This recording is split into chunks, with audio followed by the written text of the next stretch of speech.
The United States and China are increasingly at odds. China repeatedly frustrates U.S. demands for war in Syria and Iran. The two nations also have opposite policies in the ongoing currency war, which is further aggravated by excess U.S. spending and continual Chinese lending. Many expected the Obama administration declared pivot to Asia meant a desire for better relations with countries along the Pacific Rim. Instead, it has meant new U.S. super bases in South Korea, more battleships in Singapore's key shipping straits, surprisingly restored relations with longtime Chinese ally Myanmar, and increased troop levels in Japan, the Philippines, and Northern Australia.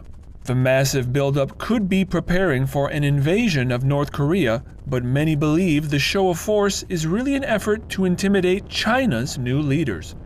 But if the U.S. does occupy North Korea, they could not hold more influential weapons than military bases right on the border of China, as well as Russia. Many say South Korea is caught in the middle. South Korea's number one trading partner is China. We do not have what America might perceive as China threat perception in this country, right? So then rise of China essentially doesn't have to be a threat to South Korea. Rather, it has become an opportunity to sustain our economic development. Japan may have a different perception.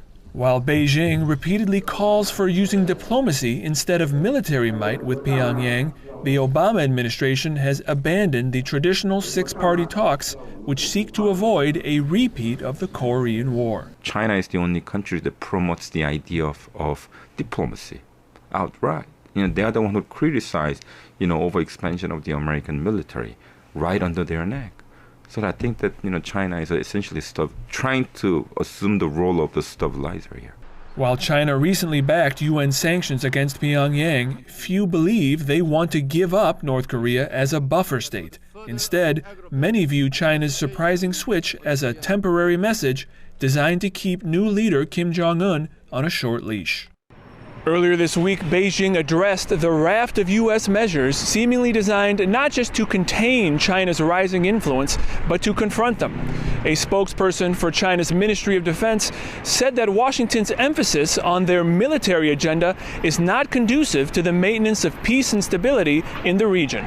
Ramin Mazaheri, Press TV, Seoul.